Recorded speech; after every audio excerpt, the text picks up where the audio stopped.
I sent Michelle a text, but I haven't got anything back yet. Okay.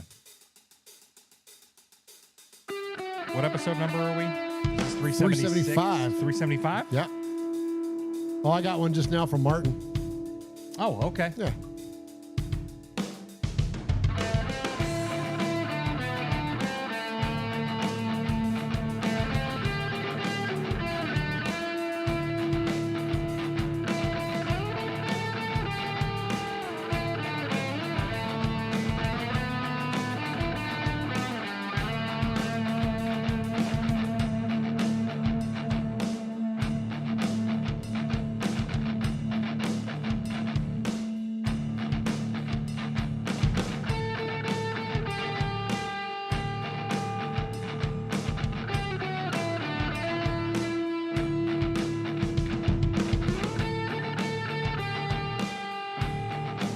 Hi, Paul. Hi, Martin.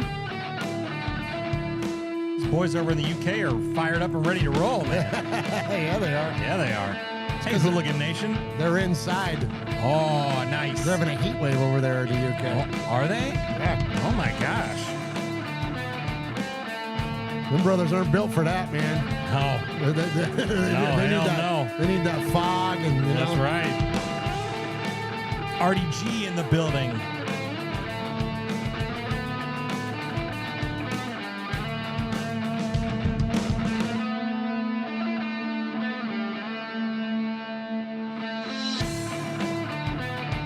The summer of swag has begun, ladies and gentlemen. Hell yeah.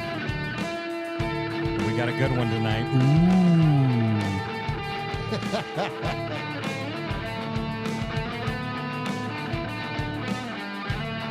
Did you see Yoshi on Twitter yesterday? He took a picture of like his setup outside. He had like this Raider chair and all this stuff set up for the show yesterday. And someone was like, "Hey man, they're doing it tomorrow," and he was like, "Oh man, sorry Yoshi." I did see where he was out riding his four-wheeler and got stuck in the mud up in the middle of nowhere. Oh, no. Yeah. All right, well, appreciate all of those of you that are joining us live for this episode, number 375 of Raiders Fan Radio. What's up, guys?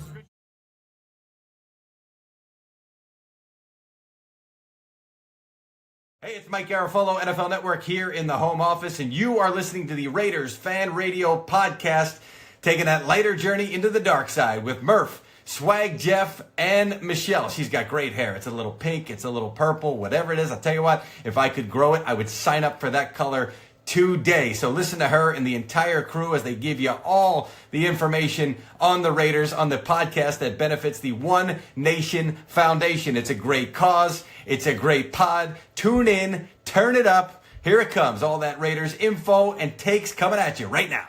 Jackpot, baby. Raiders Fan Radio.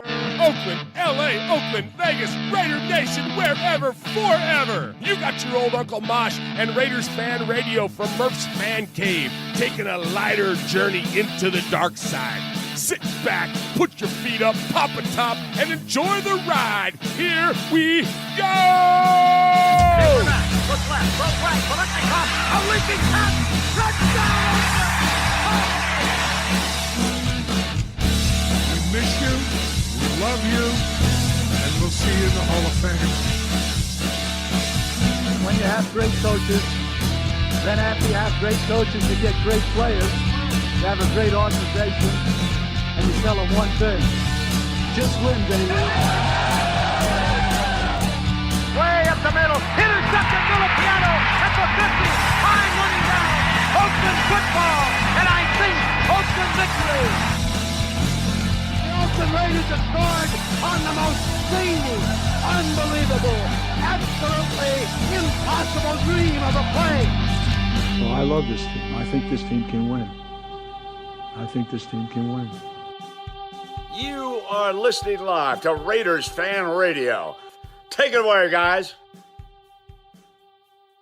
Why, thank you, Brent Musburger. What is up, Raider Nation? Your buddy Murf back once again for what we trust will be a fantastic episode of Raiders Fan Radio, episode number 375, as my buddy Swag Jeff and I penetrate your oral cavities. Whoops. Hey, whatever. Oh, gosh, that got weird fast. Shit. I mean, it got weird as soon as you said penetrate. So before I even got Before to oral. you got to oral. Yeah. But it is called oral, actually, even though it's spelled oral. So I always like to declare that, because when you're saying it, if we're just saying oral cavities, well, then that's gross. But if we're talking about your oral cavities, then the ears, then we'll just say oral with an A. Oral with an A. Okay, thank you for there. You go. There you go. That's good looking out, Swag Jeff. All right. Yeah. Anyway, so my name is Murf. Welcome to this episode. That might sound weird too. Penetrating your oral with an A cavity. Hey. Don't tell us about your life. I don't need to know.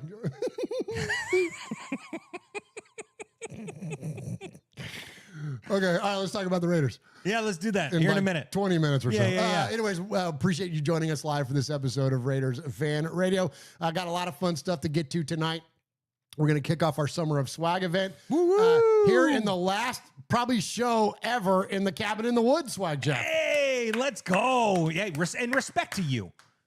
Respect to you, you know? Yeah, because you've been busting ass downstairs, man. We've been busting ass down there, You've been busting ass.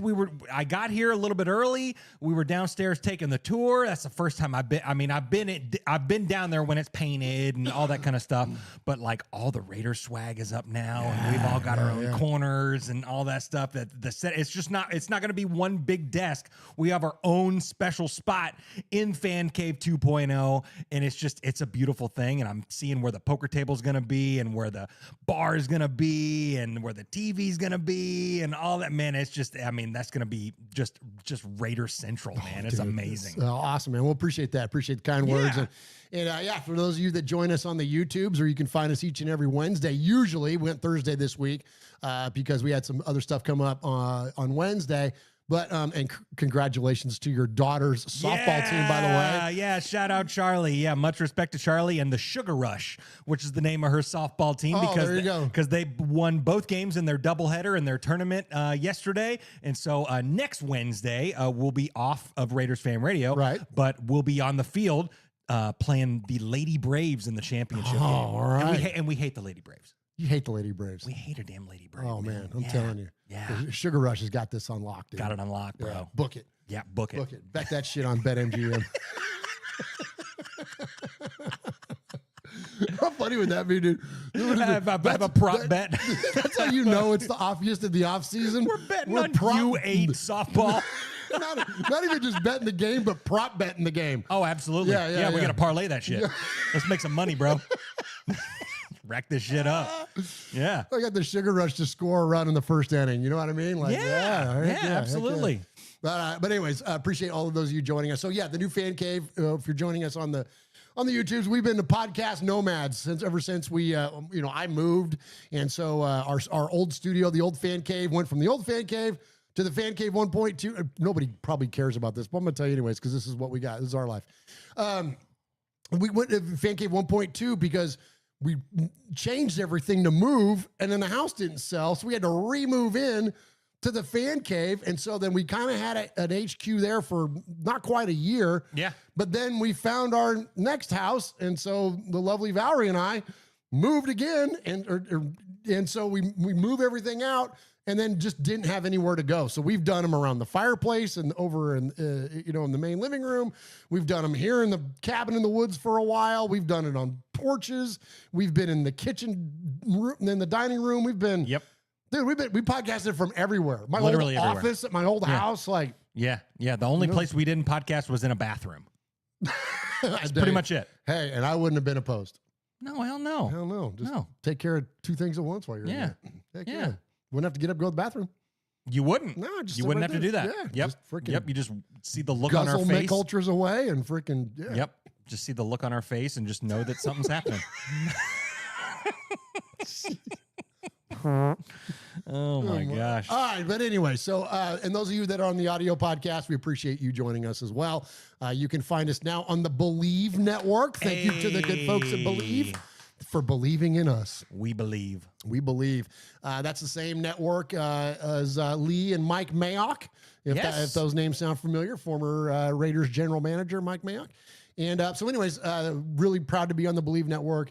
They take really good care of us, and 100% of the money that we make through them in terms of advertising we give it away to our foundation, our nonprofit, which is the One Nation Foundation, and look forward to presenting a check to numerous Raiders charities throughout the year. But the next one on deck is the Bolitnikoff Foundation. There you We'll go. be handing them a check. We don't know. We know what our goals are. We don't know quite where we're going to get to yet, but we're going to do that this coming October. And that's where also 100% of the money that you guys give to us tonight, that we raise here with the Summer Swag, that's where all that money goes to. But I don't want to tell you about the Summer Swag.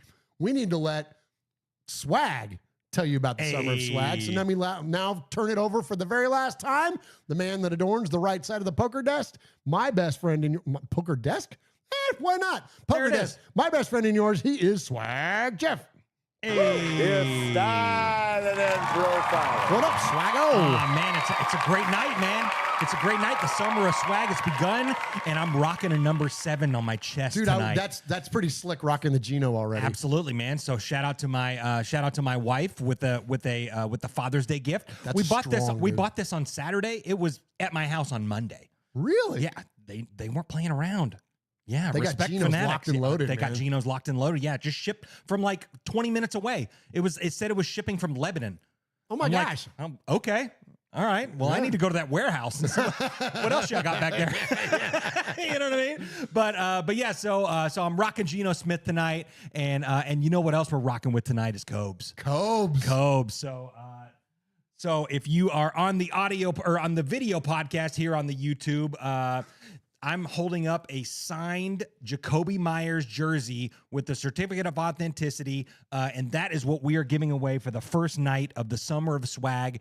We have 6 jerseys in total that we're going to be giving away from the likes of Charles Woodson, Bo Jackson, Fred Bolitnikoff, Brock Bowers. Yeah, man. Yeah, Marcus Allen. We've got all sorts of stuff, and we're kicking it off with Cobes, man. What a way to kick it off for sure. And you know, you talked about the One Nation Foundation and our goals, man. We're already almost at $300 for the night. Stop it. Absolutely, no way. man. Yeah. So James Williams, CPA Joel, jumped in before the show started, and then Yoshi, man, he just threw in a Benjamin plus some. Oh my gosh, man. Yoshi. Yeah. Thank you, brother. So we're at $270 to kick off the night. So if you're new to the show and you're watching on the YouTube, the way we do this is we make poker chips at the end of the night. So every $10 donation, every $10 super chat on YouTube is one entry, and whether it be you want to be the one chip gang or you want to donate like Yoshi or some of the other folks that donate $50 million each and every week, you can do that. Just every $10 donation, just in increments of 10. So whatever you feel like you want to do, if you want to get your hands on this Jacoby Myers jersey, we're going to be raffling that off at the end of the night. I got a bucket back there. We'll put all the poker chips in. We'll shake them up real good, and I'll hand it to you, and you pick a winner and all that. Perfect.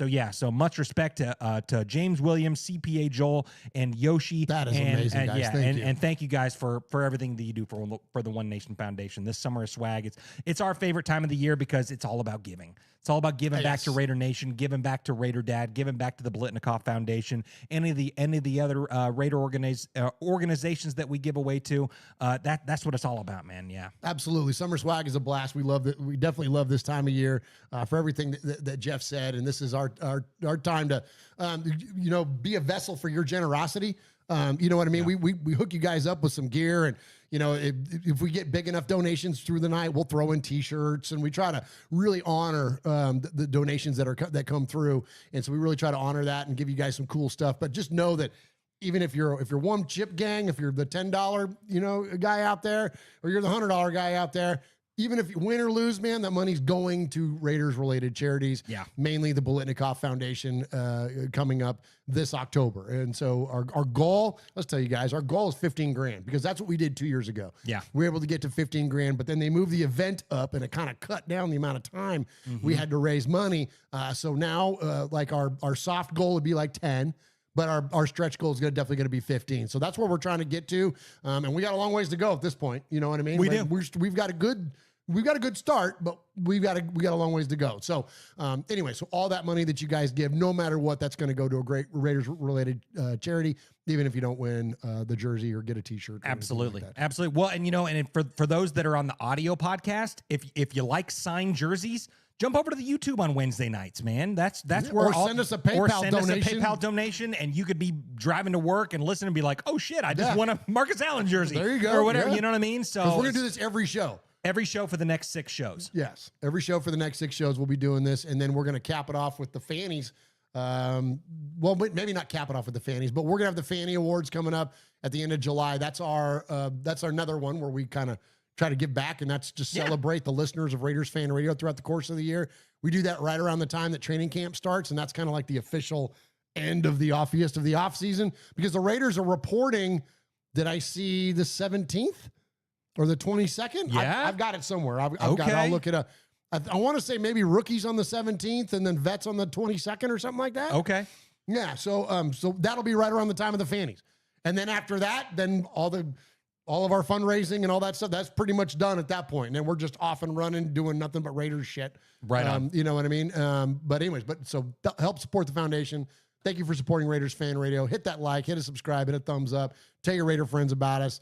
Anything you can do to help support the show, even if you can't contribute monetarily, always want to make sure that you all know how important it is to us just to have your support, because without the support of this show, we don't get the advertising opportunities to help the foundation. So even if you can't give any money, no worries, man. Just hit a like, hit a subscribe, hit a share, retweet something, anything like that helps us so very, very much. And we can't thank you guys enough for your support. We love you so very much. And now I'm going to shut up and turn back over to Swag Jeff. Let's do an episode number. Give us an update, because I saw your pin going there. Shout out to chat room. Do an update there, and then do your number and contact info, and let's get on the Raider talk. Deal. Yep, absolutely, man. So James Firpo says, hopefully it won't take a year like last year's win. By the way, I'm still waiting for he still never got his shirt from last year. Firpo didn't? No. God dang it. All this moving and stuff, man, and building. I'm just so far behind. And you know, and our lady that was helping us with T Public has transferred to another division of T Public, and so the shirts that they were sending on our behalf, they didn't send. They didn't get. But I emailed with James and told him I was going to send him one. I never did it. Yeah, well. But I will, James. I promise. Yeah, we will. I love you. I love you. Thank you for still supporting and not penalizing the show by not coming around because I suck in the fulfillment department. There you go. But he gave a $10 donation to the One Nation Foundation. Yeah. Much respect. And then thank you, James. Yeah. Thank you, brother. And then Hooligan Nation says, let's hit the goal. One Nation Foundation with a $100 donation to the One Nation Foundation. Nice. That guy Hooligan, man. I mean, we got some ride or dies for this show, man, and he's on the short list, man, of folks that have not only contributed to the show monetarily, but really go out of their way. I mean, he does just thank you for that incredibly kind donation here in the Summer Swag, but he does things outside of the show that we don't even know about, and then just checks show up at our house. Absolutely, man. Wow, man. So thank you. Yep. Thank and you so much, speaking of OGs, OG Daniel is in the building. Chronicles of the Black Hole. He says, "Hey guys, long time no see."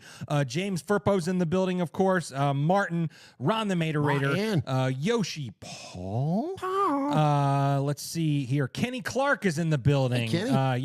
Chewy's NFL News and Podcast is in there. Oh, cool. Raider Paul is in there. Hey, Paul. Let's see here. My wife was in there. Hey, Chris. Yeah, for sure. So we got the whole crew, man. So it's the Slayer here with a $10 donation to the One Nation Foundation. Thank you. Says, I appreciated all the interactions we had on Twitter, Murph. I hope you guys have an incredible night, man. So so much respect to It's the Slayer here.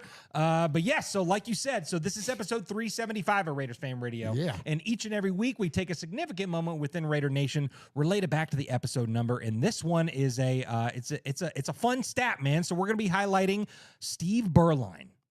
Okay. Yeah. So did he wear number 7? He might have. Speaking of your jersey there, oh, I'm pretty sure he there did. you go. He's my second favorite 7 quarterback. Yeah, absolutely. So Berline was drafted by the Los Angeles Raiders in the 4th round of the 1987 NFL Draft, but the quarterback suffered a season-ending injury during the preseason. He made his quarterbacking debut under new head coach Mike Shanahan in 1988 and won his first start against the Chargers. In Week 3 versus the Los Angeles Rams, Berline went 19 for 38 and threw for 2 touchdowns in a 22-17 defeat. Against the Rams, Steve Berline set a rookie record by putting up the 3rd most passing yards ever in a game by a rookie, by a Raider at that time as well. He threw for 375 yards. Nice. And I'd be remiss to also give much respect to to our buddy Howie Long in the third Super Bowl, 375. Oh, nicely hey, done. There Nicely you go, done. There you go. And can confirm Steve Berline did wear the number 7. So very apropos. I love that Swag about him. Jeff. Yeah, I love that about him. Yep. So, hey, speaking of that, let's hear from Uncle Mosh. Woo. Woo. Woo! Hey, Raider Nation, you got your old Uncle Mosh here with an updated contact info. So sit up, zip up, shut up, and pay attention. You can call us at 909-345-3346, or as Murf would say it, 909-345-3346. How about emailing me? You want to email me? Email me at show@RaidersFanRadio.com. Or what about reaching out to us on some of that social media stuff Swaggy likes? Try Facebook at Raiders Fan Radio Podcast, the Twit at Twitter at Raiders Fan Radio, Insta something, Instagram at Raiders Fan Radio, the Tiki-taki-taki-tak. TikTok at Raiders Fan Radio. Or what about the Twitch? Some of you out there twitching. Anyway, Twitch at Raiders Fan Radio. Or if you don't like that, go to the YouTube. America, go to the YouTube. YouTube.com/Raiders Fan Radio. Oh my God, if that wasn't enough, go to your podcast provider and search Raiders Fan Radio. Holy crap, that was a lot.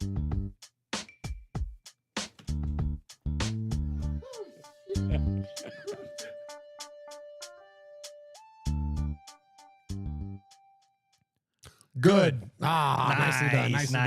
Nice. Hey, so there's a bunch of new people that are jumping into the building tonight. So if you missed the top of the show, it's the start of the summer of swag. So we are raffling off amazing signed jerseys all summer long, and we're kicking it off with this signed Jacoby Myers jersey right here with the certificate of authenticity. So every $10 donation, whether it be $10 or whether it be $100, you get that many poker chips or entries into the running to win this thing for every $10 that you donate via Super Chat or anything like that. So can't thank you guys enough. And that's all going to the One Nation Foundation. 100% of that money goes away to our foundation, our nonprofit. And so thank you guys very, very much. So, it's nice.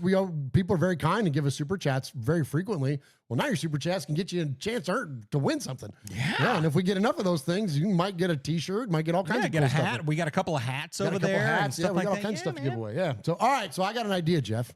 Yeah. Let's talk about the Raiders. Oh, let's do that. People love it when we talk about the Raiders. Absolutely. I mean, it's called Raiders Fan Radio. Yeah. I mean, is that the main reason that people tune in? I hear mixed tales. Some people. You know what I get? I get a lot of is the people that are a lot of times, and thank you to all of those of you that are new and stick around because you might hear something you like. I promise you're going to hear something that'll make you laugh. We don't take ourselves too seriously, but we take our fandom very seriously. And basically, it's just us chuckleheads sitting around talking about our favorite football team for the most part. Yep. But I'll get that from newer listeners that'll be like, man, you guys really, why don't you talk about the Raiders? Why don't you talk about this? Why don't you talk about that? I'm like, that's kind of not our jam. Like, there's plenty of people, and no offense to anybody that just talks about the Raiders, but that's not kind of what we do. Like, we talk about our team. We're not hard-hitting analysts. No, we're just chucklehead podcasters. Like, we're fans in a cabin in the middle of the woods. That's it. We're all best friends, and we love to talk about our team and have a few pops while we're doing it. And it's just like the picture hanging out around a bar. Like, that's kind of what People we do. have called us the Raider tailgate. Yeah, exactly. So it's not just hardcore. Like, we're not journalists. We're not former players. We're not, I mean, unless you count high school. But like, you know what I'm saying? Like, I coach youth football, but like, that's the extent of it. You know what I'm saying? So like, we don't bill ourselves to be anything other than that. So anyways, all that said, do you want to hear some, have a fun time chatting about the Raiders and a bunch of other wacky shit? Like, this is the place for you. So stick around. Absolutely. Okay. Well, let's talk about the Raiders. So Jeff, I got this. I traveled a couple weeks ago. Well, I had a nice Vegas trip with the lovely Valerie, and then also we went out to Austin a couple weeks ago. Had a blast in Austin. Austin was a great city.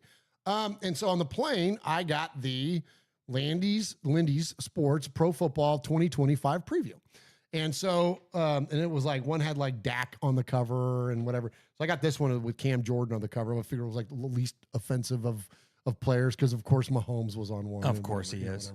Whatever. But anyway, so So I got this, and so I was reading on the plane, and so there were some things that jumped out at me that I thought would be fun to share on the show. And so, first off, they do a ranking of players and units, okay? And it's their version of the NFL's best, okay? So here's what it looks like, the NFL's best, okay? So basically, you got quarterbacks, you got the air quarterbacks, so the ones that throw mainly.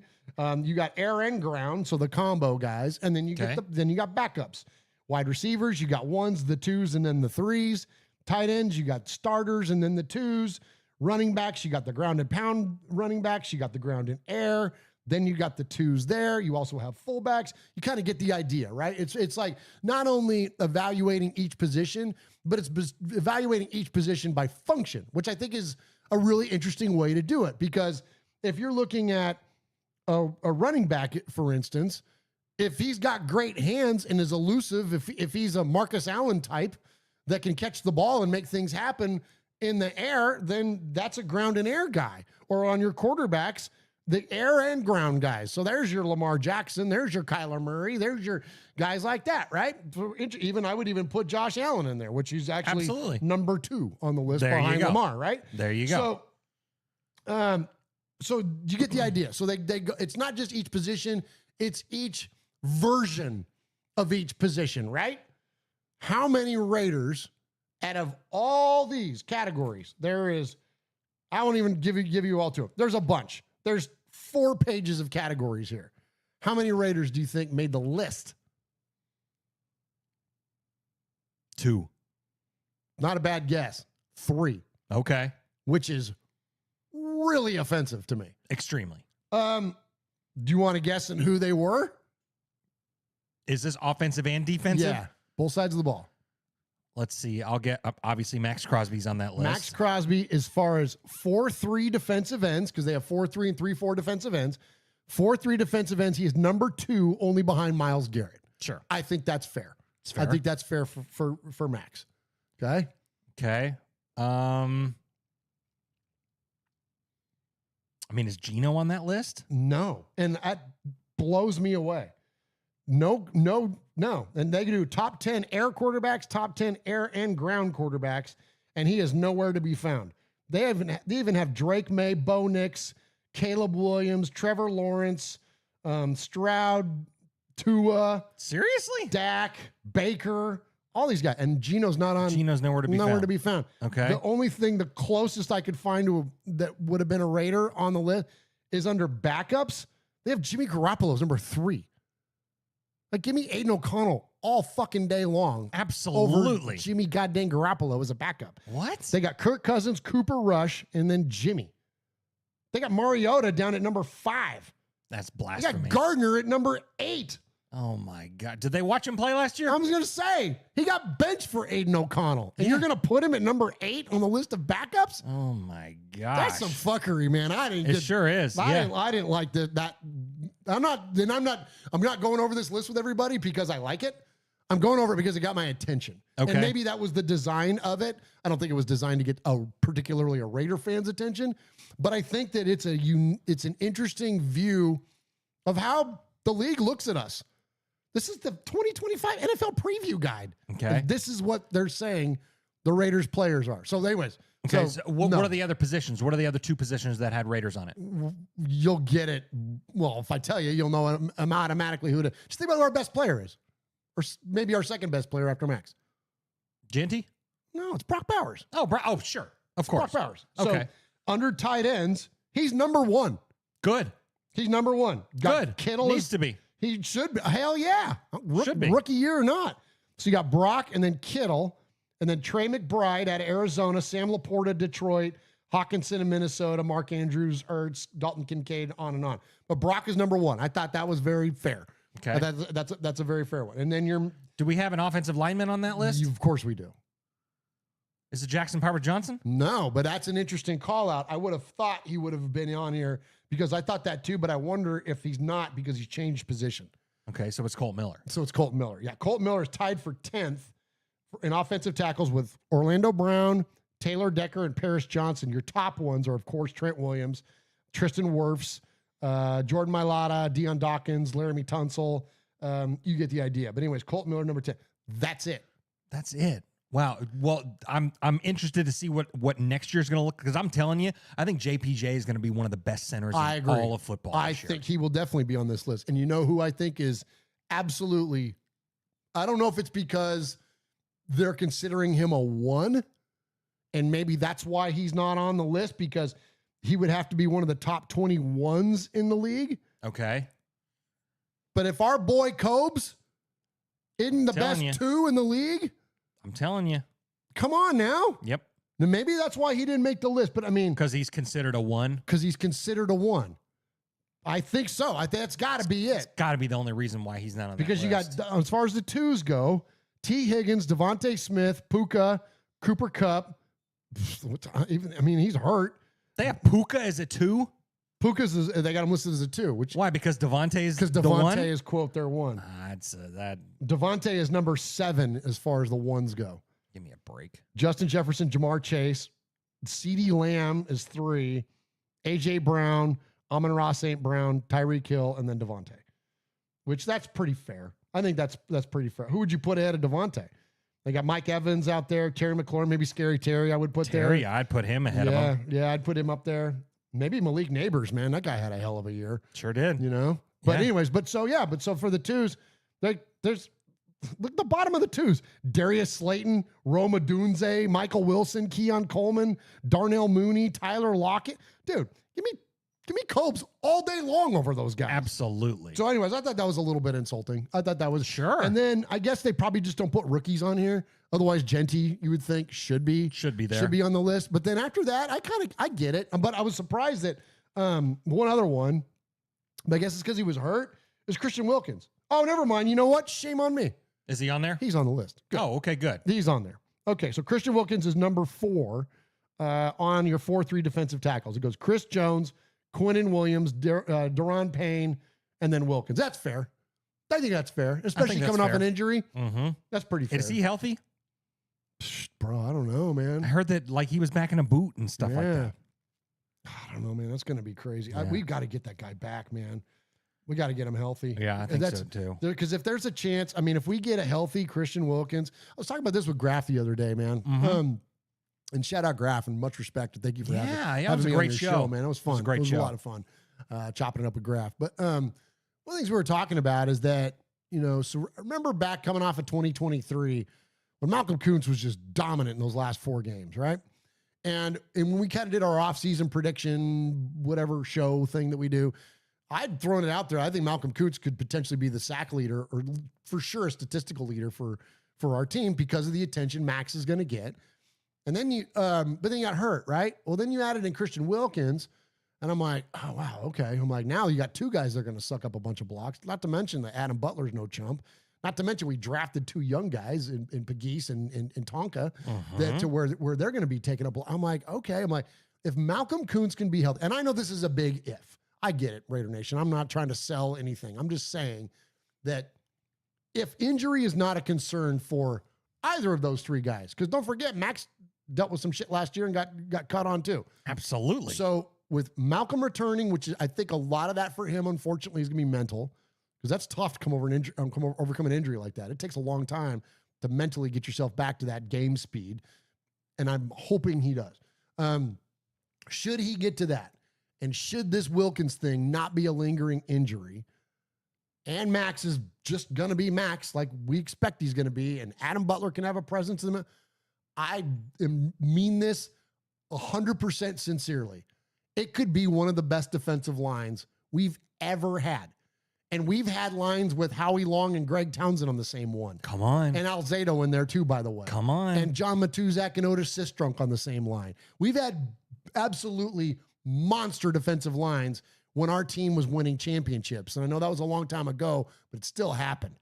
And those guys were phenomenal. I genuinely think that if those guys are healthy and there's not anything else holding them back, they could be in the conversation with those other lines. And tell me I'm wrong. No, you're not wrong at all. No, absolutely not. I mean, Malcolm Kuntz was on he was on a tear before he got hurt. At the end of 2023, that dude was our best player. And he was better than Max. That's why we won at Arrowhead. That's why we run at Arrowhead. What did he have? 3 sacks on freaking Mahomes? So. Like, holy cow, man. He had 8 disruptive sacks as shit. And had 8 sacks to close out in the last 6 games of the season or something like that. It was unbelievable. Yeah, I think he had 6 and 4. There you go. Something like that. There you go. Like that. Yeah, it was insane, man. Yeah, I think he had 8 or 9 total sacks on the year, but all those came at the end of the season. The last of the season. Yeah, when they were making their run. So, man. And then Christian Wilkins, I mean, that dude's just a beast, man. I mean, we paid that guy a ton of money for a good reason, because he's one of the best defensive tackles in all of football. Even that stupid magazine says so. Right. You know what I mean? So this could be, we could be on the trajectory of something incredible. I think so too, man. And I hope that that's not us just getting in our feelings. I was listening to the new Silver and Black today. Shout out Scott and Mo. I was listening to them today, and people give Scott a hard time because he says, the Raiders are going to win 7 games. And I think Mo's on the 8th game or whatever. Sure. Because they're looking at it okay, well, if the Raiders double their win total from last year, that's 8 wins. And the norm when teams improve is that they don't jump. They don't go from 4 wins to a playoff spot like the Commanders did last year. My comeback to that, or my retort, I would say, to that, is that it still happens. And it happens every year. There's a team that comes out of nowhere every year, and there are enough pieces in place that are certains, that are not, well, did Josh McDaniels learn from his last tenure as a head coach? Did John Gruden still keep up with the game, and is he still able to, to put together an offense? Is he still have the weaknesses that he did in personnel? Is Antonio Pierce? Yes, we know he's the culture guy. Yes, we know that he got the team riding high at the end of the year, but is he experienced enough to this point to put it together for the entirety of a season? There's questions, right? Tell me the question, the big overriding question about that would stand out to tell you why the Raiders couldn't be one of those teams to go from 4 wins to 10 wins and be a playoff team. It's not head coach. We know what Papa Pete can do. Right. And he's he's got more energy than both of us in this room right now, and most everybody that's listening or watching this right now. Right. Dude's out there wrestling his freaking defensive tackles in practice, which I love, by the way. Yeah. I love him doing that. So there's no question there. There's no question at quarterback. Nope. You know exactly what you have. Do we have a guy that is going to have a 3-interception game? Probably. Do we have a guy that's also going to have a 4-touchdown game? Probably. We know what we got. And we got a guy that can win a hell of a lot more games than the guys that we've had in the building since Derek Carr. Yep. And even at the end of Derek Carr's tenure, it was questionable. Sure. So there are no questions there. The questions are basically injury on defense, maybe some depth in the secondary, and then maybe some of the guard positions but even the guys that, even though it's an uncertain role in terms of starters, they still have pretty good players competing for those spots and some boss young guys coming up. I'm like, so what's the big evidence that says this can't be one of those teams? So just like a Sith always deals in absolutes, Jeff, I don't know how you can be all one way or the other. Could you be right that with the level of talent, yeah, they'll be lucky to double their win total and have it be 8? Yeah. Well, I think that the big difference this year, and the reason why I do feel that the Raiders could be the Commanders of last year, is leadership. The end. Plain and simple. In years past, we had a guy that we looked to, whether it was Derek Carr, whether it was John Gruden, whether, in recent, in the last year or two, it's been Max Crosby. But this year, we have Papa Pete. We've got Geno Smith that has taken his entire freaking receiver group, undrafted free agents and rookies and vets and all that stuff, taking them to Miami on a full expense paid workout time out in Miami. He's wanting to build relationships with every single one of these guys. So you got the leader in Geno. You've got Max Crosby. You've got Jackson Powers-Johnson that is matching Max Crosby's level, coming into the building at the same time as Max Crosby is every single day, all that stuff. We have leaders from top to bottom, man. Like, there's more than just, because, like, even you could say, like, maybe Devontae Adams a couple years ago or whatever, but I don't know if he was an actual leader. I don't think he was. I thought he was, but I thought he was. I don't think he was. I mean, Josh Jacobs, you could say, but he kind of was another on the fence kind of guy. Like, do I want out? Do I want in? You know, whatever, you know. But this year we have so many pieces that are here in the building that are all gelling together and leading together. And that's why I think that this could be our season to really turn this thing around and show the NFL that, hey, the Raiders are back, baby. Oh, that fires me up, dude. I'm telling you. And not to mention Jermaine Pratt. Come on. Just signed him. Yep. Dude's a dog. A dog. Freaking hard-hitting general of the freaking defense. Come on. Like, all day long. He was the absolute, talk about the leader of that Bengals defense, and I know people are like, oh, the Bengals defense sucks. Yeah, but he didn't. He didn't. You know? Like, he's great. Absolutely. Like, go watch that freaking Raider-Bengals playoff game. Tell me how many times 57 flashes across your goddamn screen. Come on. That, like, we'll take that guy all day long. And he's also got that leadership that Jeff's talking about. So I'm saying, like, I don't see, there's not enough evidence to tell me that this thing is going to be a turnaround. Now, I'm just a fan. I'm just a dopey podcaster talking about my favorite football team with my best friend. I don't know anything. And I've been wrong about this team numerous times. But I can tell you from a very certain position, this is the first time I've been encouraged, and there's not anything that I'm wondering if this is going to happen, other than the injuries. But you can't control those ever anyways.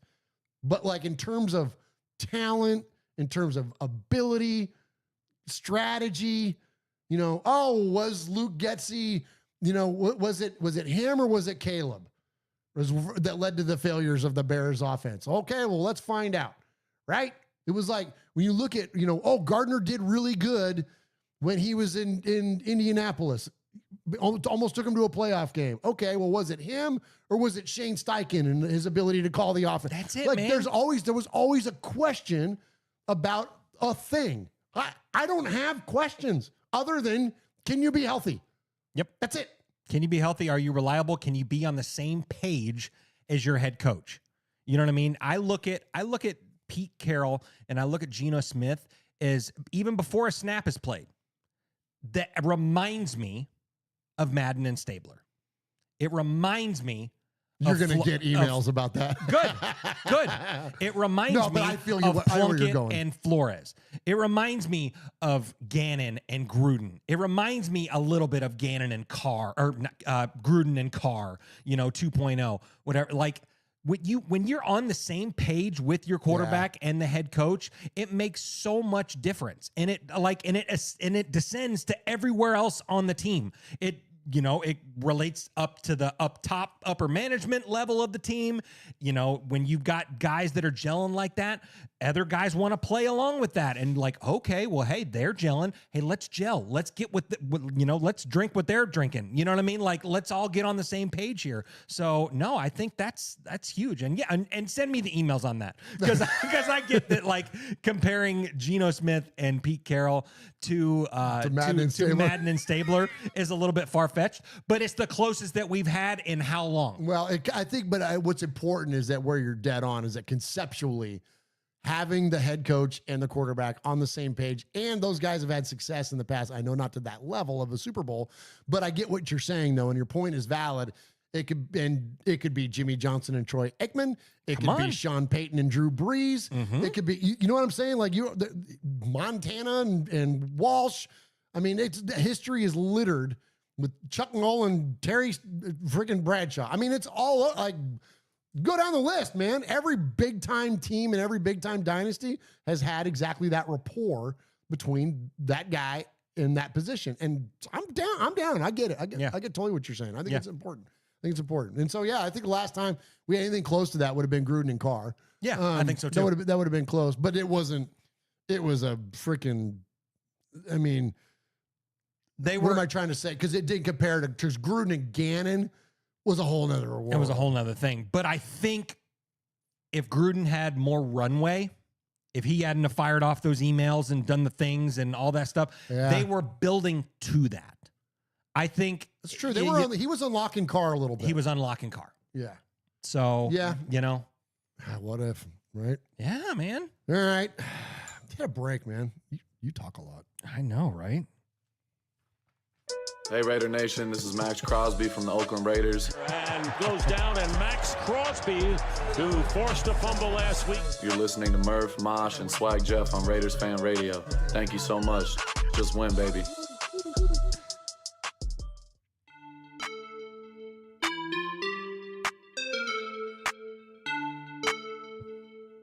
Hi. This is AJ Cole from the Las Vegas Raiders, and you're listening to Murf, Mosh, and Swag Jeff on Raiders Fan Radio. Just win, baby.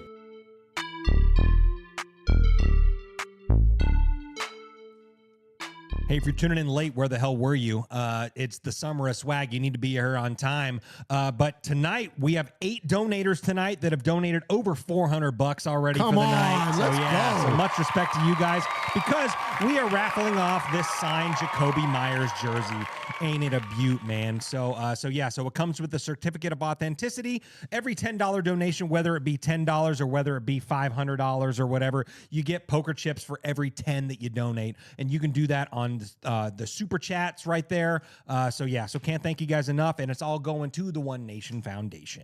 It's a beaut, Clark. It's a beaut. Well, yeah. All right. So I've got another thing for you from this little handy. Oh, nice. That handy little Lindy magazine here. What do you think they project? What? I don't know. It just tickled me. It was just funny. It's the Lindy's Sports.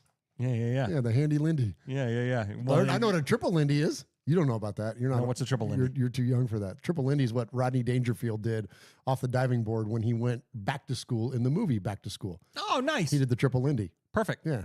Love that. At like 70 years old. There you go. Yeah. Shout out Rodney Dangerfield. Yeah. Okay. So according to the triple Lindy book here, what do you think the Raiders' projected finishes in the AFC West? Repeat that question. Where do you think the Raiders are projected to finish in the AFC West, according to Lindy? Fourth. Absolutely. Yeah. Jackasses. Okay. Yeah. But here's what they had to say. And this is interesting. When we were doing our season prediction show, we get all caught up in our hopes and all that stuff for the year. And when Michelle was doing hers, and she was kind of going on about some stuff, and then it was funny because she said it really does feel different this time, and she was like laughing and half crying, I think, and she was saying it because it was like it really does feel different this time. But how many goddamn times have we said that? Right. Well, listen to what the goddamn Triple Lindy book has to say. Okay. So this is their. I'm just going to give you their opening introduction on the Raiders, okay? All right? So it says Raiders counting on Carroll Way to improve, okay?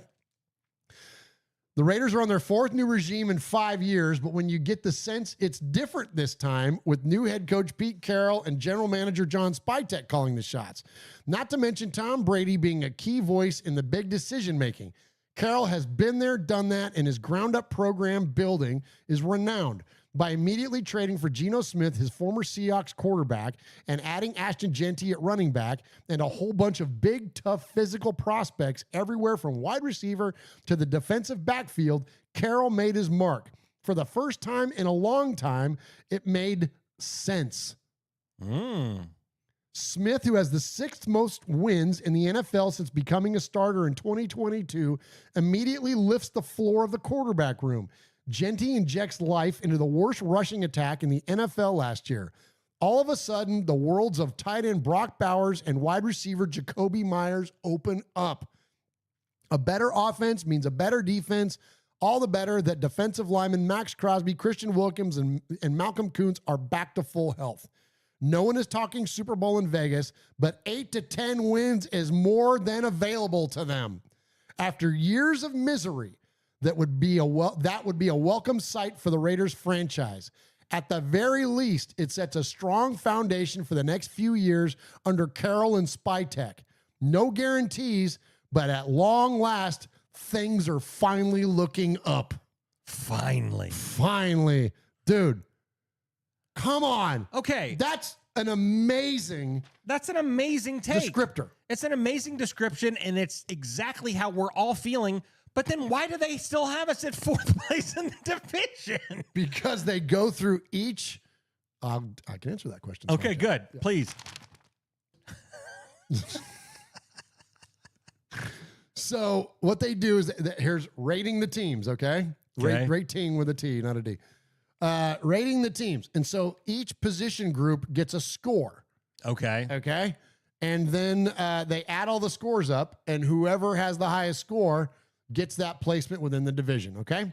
So the only reason they have us picked 4th is because there are really good teams in our division, and our division is going to be highly competitive. So when you look at the AFC West, the Kansas City Chiefs score an overall 72. Denver is right behind them at 70. The Chargers are at 69.5, and we're at 66.5. Now, to give you an idea, if you go to the AFC South, there's only one other team better than us, and that's the Houston Texans, because the Jaguars are 62, Indianapolis is 61, the Titans are 58. You get it? So we would be good enough for 2nd place in that division, in the AFC North, in the AFC East. We'd be last in the NFC West. We'd be 2nd in the NFC South. We'd be last in the NFC North, and we would be 3rd in the NFC East. So you get the idea. Sure. That's why we're ranked at the front. But as an overall, 66.5, it's the best, worst team in the league in terms of division, according to these guys. So that's why they're saying 8 to 10 wins is going to, quote, be available to them, because we are not going over in the division again. No, There is no way we're going 0 for 6 in the division. If we go 500, this is where I'm telling you guys, we're going to win. We're going to win 11 or we're not going to go totally defeated in the division. We won 4 games last year. One of them we had no business winning at Baltimore, but that'll happen again. We'll win a game we shouldn't win, and we'll lose a game we shouldn't lose. Happens every single year. Yep. And in last year, it happened in back-to-back weeks. We beat the Ravens, who we had no business beating, and then we got the shit kicked out of us by the freaking Carolina Panthers. Yep. And no business, Andy Dalton looking like an MVP out there tearing us apart. Yep. And had no business of that happening. No. Anyway, so that's going to happen. We're going to win when we shouldn't. We're going to lose when we should.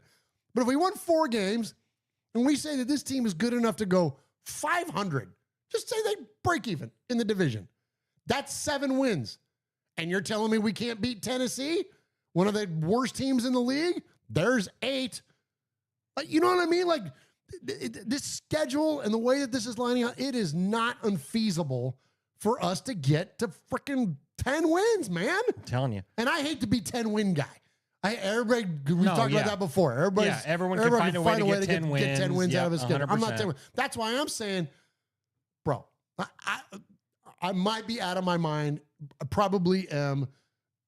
But 11 or 12 is not that crazy. I think I predicted 11. I think you predicted 12, and Michelle picked 13. It's not that crazy. It's not that crazy. We could sweep the freaking Broncos and Chargers. Yeah. We could. That's not crazy talk. No. And then lose 2 to the freaking Chiefs. And wouldn't that be wild? Because that magazine says that we get 8 to 10 wins. So say we win 10 games, and they still have us coming in 4th in the division. Could you imagine us winning 10 games and being 4th in our division? It's possible. It's crazy how this is going to line out. Yeah. And we're playing a last place schedule. So we're playing an easier schedule than everybody else is. So I'm telling you, man, this is not that crazy for us to be like that. And there you go. And so so it kind of started off negative when you look at the way that they're ranking our players, but when they're looking at our team overall and what their ability is going to be on the course of the year, I'm telling you, Jeff, this is not, and y'all listening, and I'm sure a lot of people on Twitter think I'm just nuts and whatever, because I'm so, positive about this team. And I always will be. Like, that's so, I'm always going to be positive about the Raiders. I'm always going to find something to be encouraged about. But again, I default to that position that you don't have to make an excuse for any position, any coach. We're not making excuses for him. Like, who's making excuses for Spytek?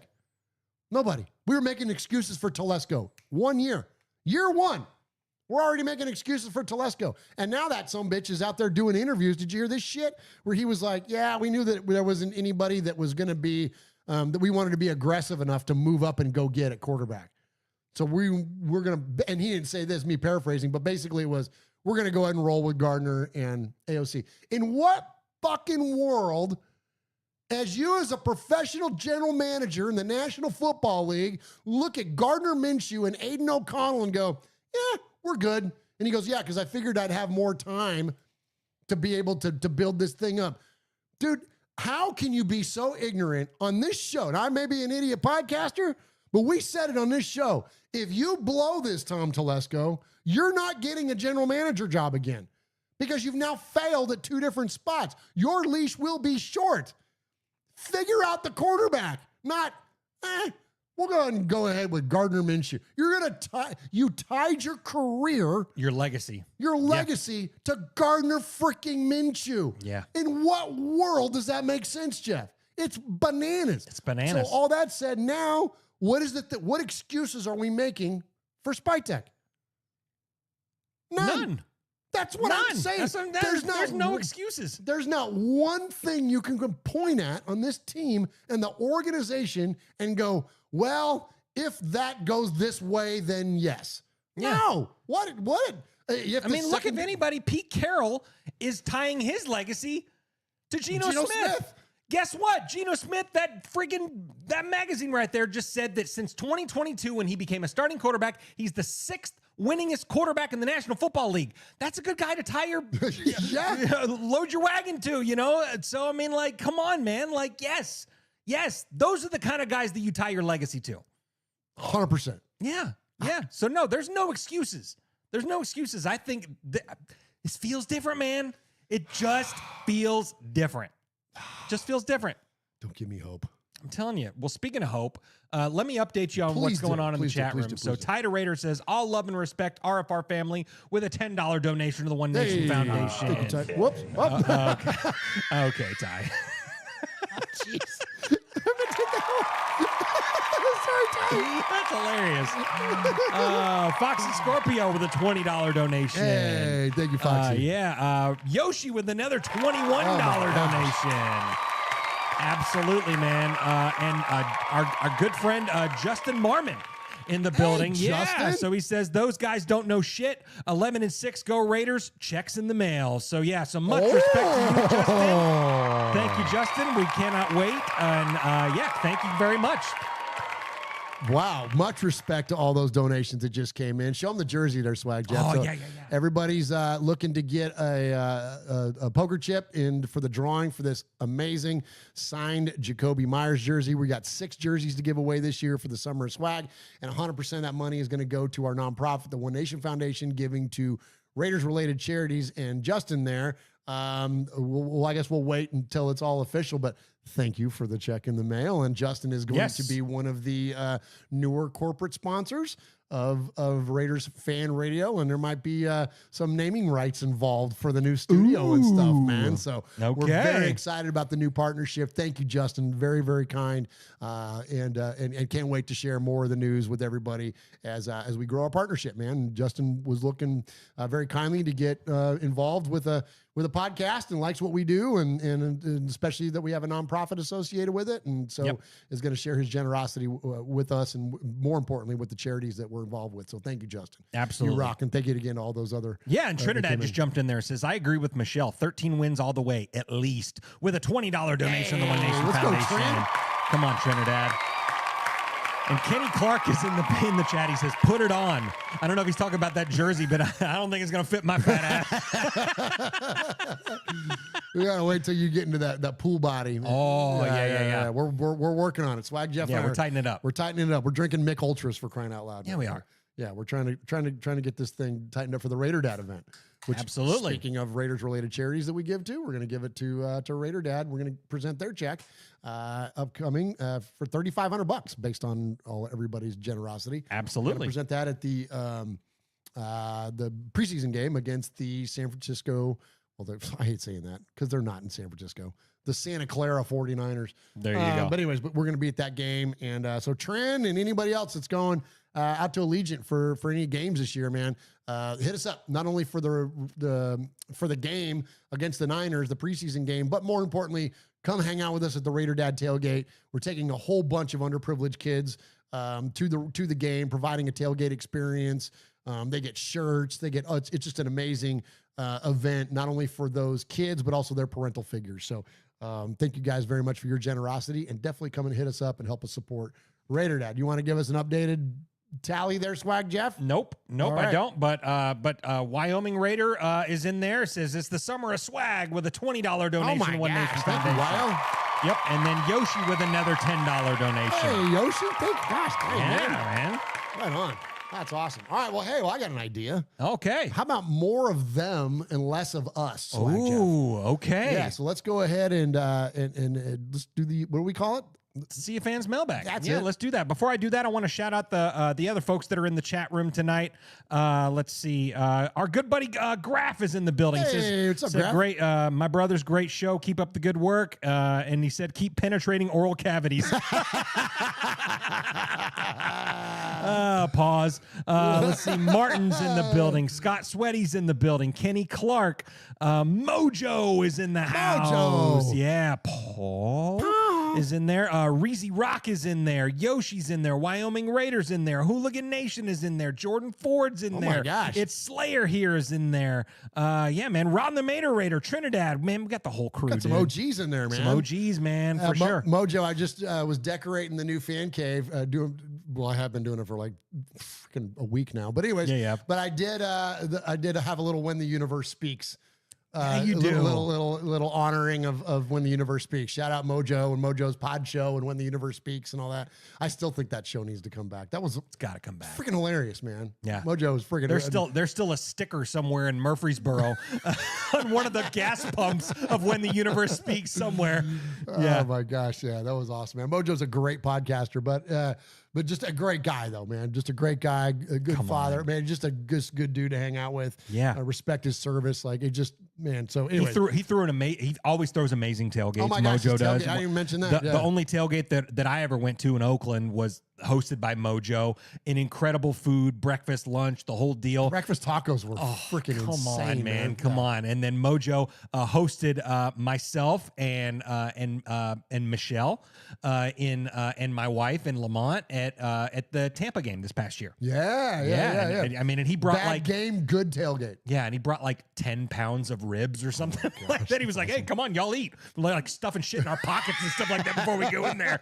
So yeah, much respect to Mojo and everyone that's in the building. And without further ado, let's hit the music for the Sea of Fans mailbag. Yeah. There he is, fading, looking. He's under the gun. He's tied, he's thrown. It is.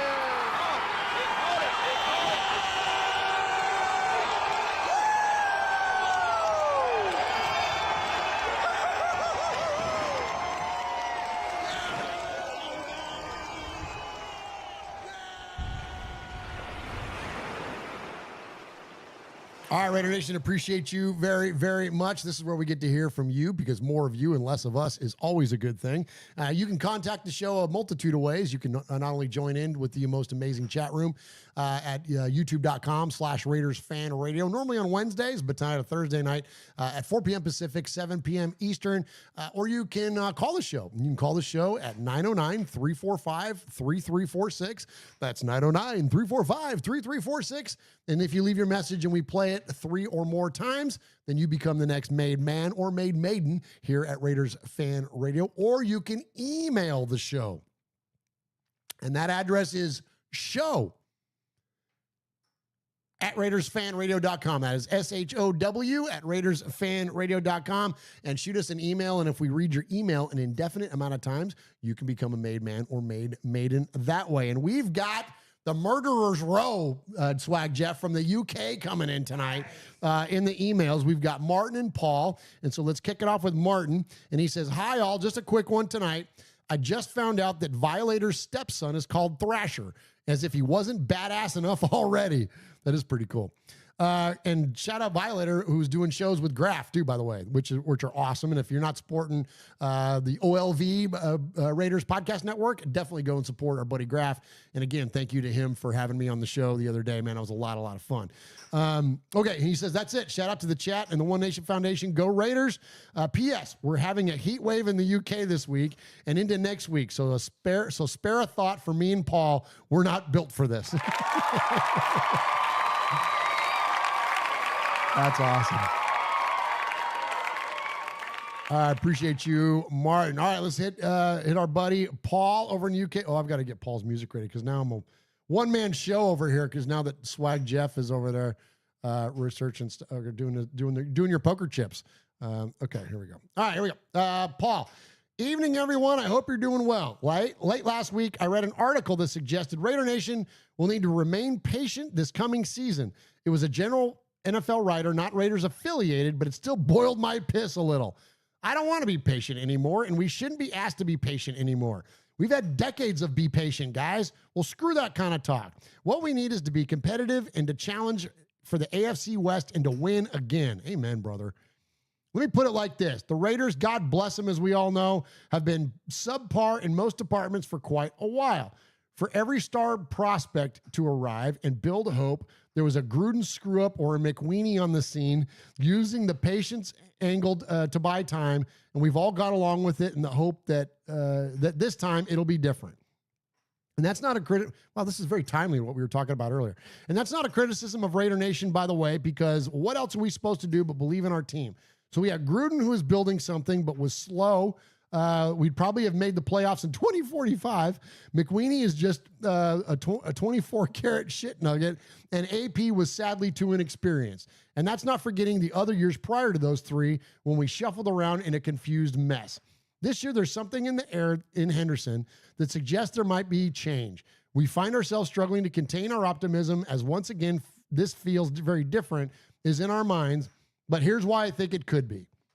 Coach Carroll and his staff aren't asking us to be patient. I certainly haven't heard it anyways. They're meeting everything head on with a fresh win now mindset, and I think they're going to attack everybody this year in a win or die trying kind of way. And isn't that just what we want to see right now? So to hell with a cautious approach and to hell with being patient. Let's kick the door down and do what the hell we want. Like Philip Bionic Hips Rivers on a Frisky Friday. To hell with just be patient, baby. Let's go and win some of this shit. Come on, Paul. In saying all that, I'll finish with this. I'm scared a little, Raider Nation. Scared that this feels too good to be true and scared that it might go wrong again and scared of where that might leave us. Anyway, you want to go listening to me rambling on like old Gabby Johnson in Blazing Saddles. There are more important things to deal with in the summer of swag. Training camp is closing in, folks. Stay safe, Raider Nation. Stay safe, RFR family. Love you, Raider Nation. His Lordship, the Royal Scribe, Paul Edgerton, Shropshire, Mississippi, Polly Award 2019 and 2022, Foggy Glasses Award winner 2020, Man of the Year 2024, BRT, Scissor Score Caper, Proud Made Man, 5-time times 5 winner of the Raiders Fan Radio BRT Sizzler Award.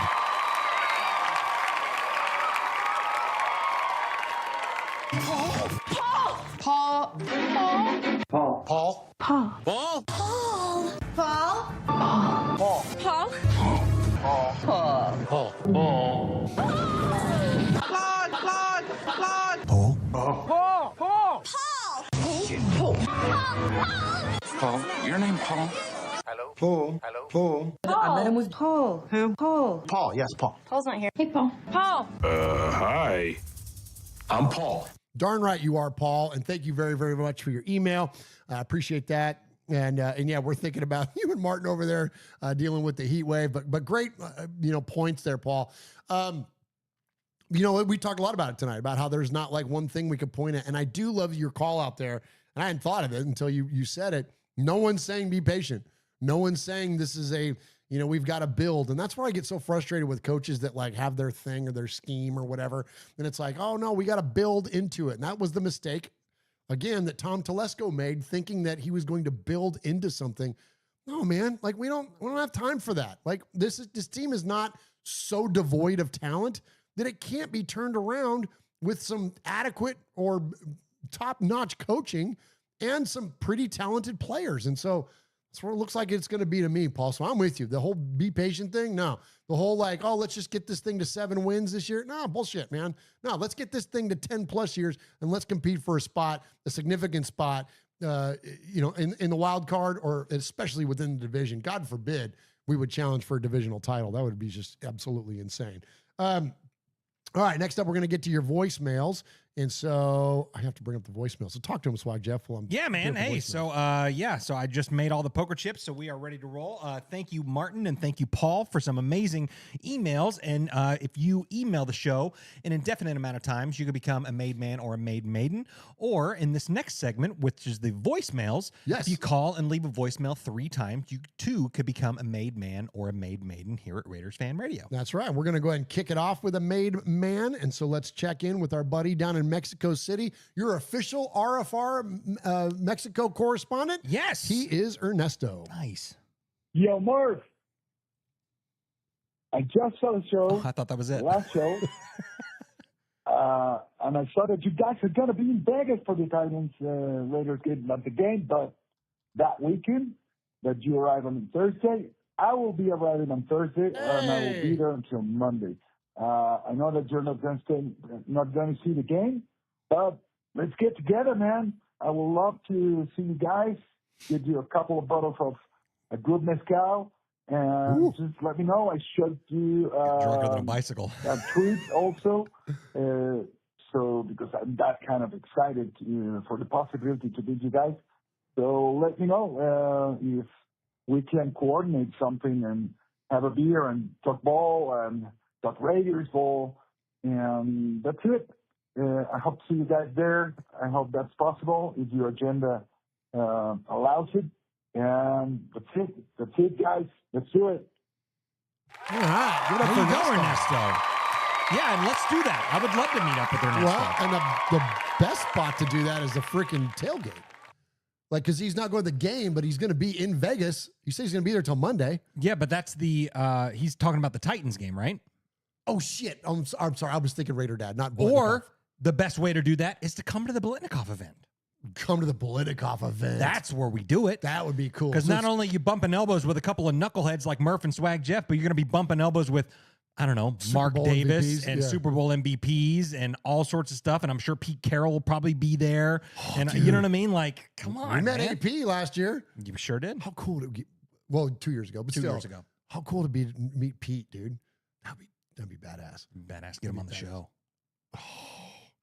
Because that's a quick trip for us, Ernesto. We're basically, it's a business trip for us. We're going in, doing our show, presenting the check, and then we're turning around and we're boogieing out of town the next day. So we don't have a ton of downtime to just kind of hang. Maybe a little bit that first night that we get Thursday in. That Thursday Thursday night might have a little bit of time. We're gonna be where are we at? We at the Paris? We're at Paris. I think we're at. Are we at Paris or are we at? Or MGM Grand? I think we're at the Grand. We're at the Grand. Yeah. Yeah. I changed the reservation. We were at Paris, then I changed it to MGM Grand. Yeah. So we'll be at MGM Grand. So there you go. That'd be there. You go. Yeah, Thursday at MGM Grand, we're meeting the sports book or something. Yeah, that'd be cool. Yeah. And the Blitnikoff event is at the Westgate Hotel again this year. Yes. Is that correct? That's correct. So October that's off the square or off the strip. Yes. Yep. So hit us up. It's like the north end of town. It's where, not far from Sahara and all that kind. It's where Elvis had his residency. Did you know that? I did not know Elvis's Vegas residency was at the Westgate. No kidding. Yeah. I'd never been to the Westgate until they started having Blitnikoff events there. Yeah. And it's like an old school casino, man. Right on. But it's right off the strip, so you don't ever consider it like with the Flamingo and like that, those old school ones or whatever. But yeah, that's an OG one. Wow. Yeah. Okay. Yeah, fun. So anyway, so check us out the Westgate there at the Blitnikoff Foundation, or that first night we'll be at the MGM Grand. And holler at us. We'll meet up we'll just plan to be down there at the sports book that night. Let's plan to do that. And just anybody that's gonna be in town, like come to the Grand. Yeah, come hang out. We'll have a grand old time. Oh, look what you did. Hey. All right, next up, let's get to more of these calls. Let's check in. Oh, how about this? Speaking of Raider Dad, here's our buddy Josh Camonite from Raider Dad. Nice. Hey, this is Josh from Raider Dad. I just wanted to stop on here, leave you guys a message. just received a donation from the One Nation Foundation, Raider Fan Radio. I'm just really thankful for all the contributions that all of the fans give back to not only Raider Nation, but the community. And I'm just really thankful for all this. There's so many different causes, different charities that you guys could donate to. And for you guys to pick Raider Dad as one of your charities that you support, I don't know, that just speaks volume. Very grateful for it. But I don't think everyone really understands, what it does for kids. I think we're always talking about, parents need to be more engaged, more active in lives. And I don't think there's any other better way than to create unique experiences for kids.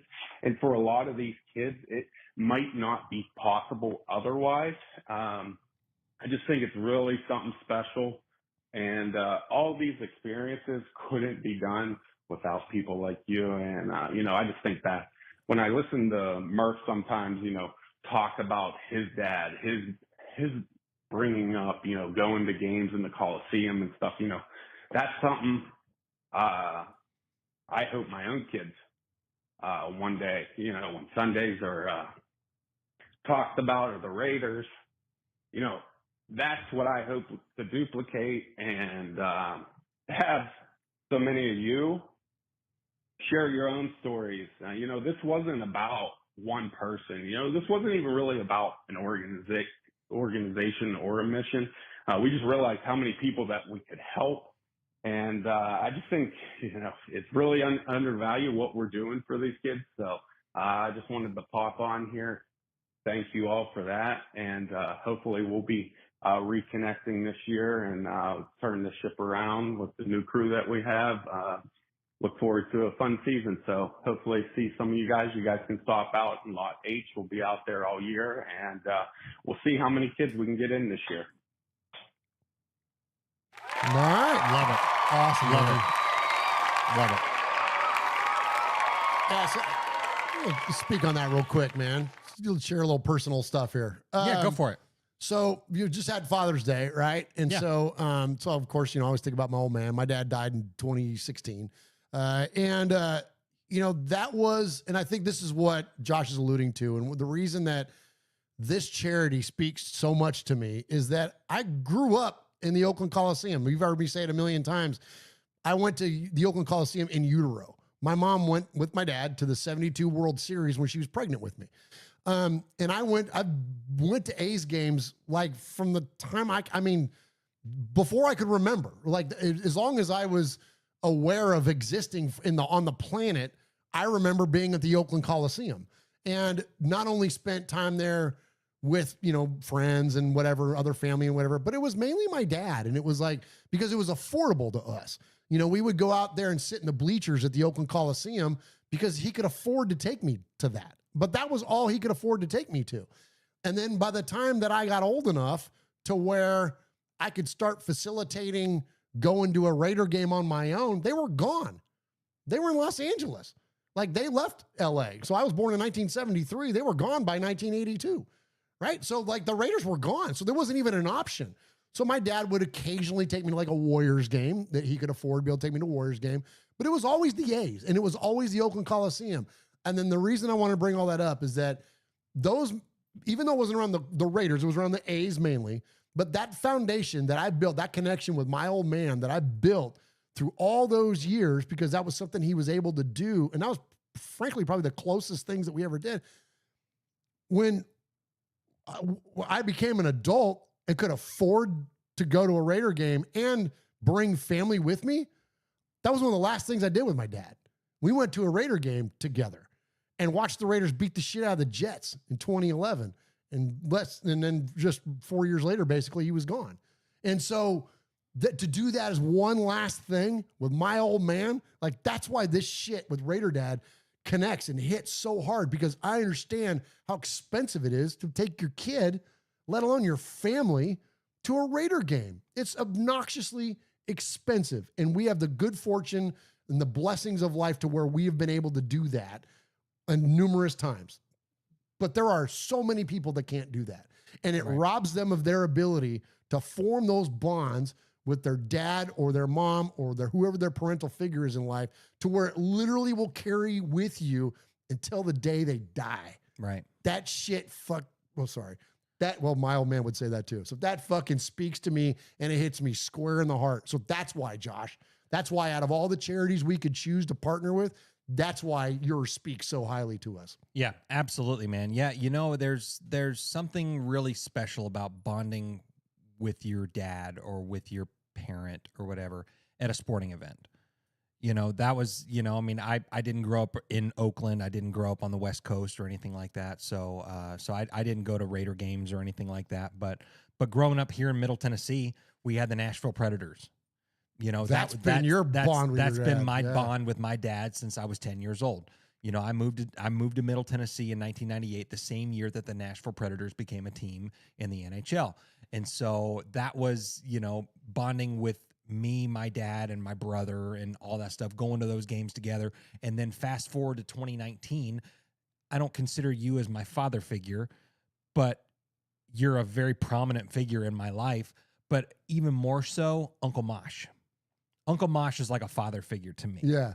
And when I went to the Oakland Coliseum for the only time to go watch the Raiders beat the shit out of the Lions, going with you two is something, it's a core memory for me. Like it's a memory that I will cherish forever. I grew up with Uncle Mosh. Uncle Mosh is he's like my second dad. Yeah. He's like my second dad. And so, going to those events like that, it's real. It's invaluable. It's invaluable, So for Josh to be able to do what he does and take these kids that, wouldn't be able to go to games with their dad, with their mom, with their parental figure, whoever that is, it really, it changes lives. And you wouldn't, and it's a football game. In the grand scheme of life, it doesn't mean anything. But at the same time, it means everything. It's the experience. It's the relationship. It's the relationship. Yeah. And that's something that I hope to have with my daughter and my son and all that. Even sitting on the couch watching Raider games and stuff, it's building that. Yeah. To be bonded over something like football is it's so undervalued, but it's so important. I agree 100%. Yeah. And like my kids, like both my boys, they're not crazy football fans like I am or like you are, like everybody else is listening to it. Yeah. They're not great, but we've connected over that stuff. And like, even though my kid isn't, freaking studying the draft and doing all the shit that we do. The other day I went down there, he left his computer on. I went down there to turn it off and he's got a freaking Raiders screensaver on there. And like, he's a theater kid. He's a musician. Like, he's not like into football. Like, he is, but he's into it because of me and because that's the connection, one of the connections of numerous ones that we have together. So, like, anyways, all that said, y'all, that Raider Dad thing, that's why, Josh, and I appreciate you open up on that too, Jeff, because it's sports. They can be with your family. Anyways, whatever. I'll get off the soapbox. But anyways, our feed is frozen. Frozen. Frozen.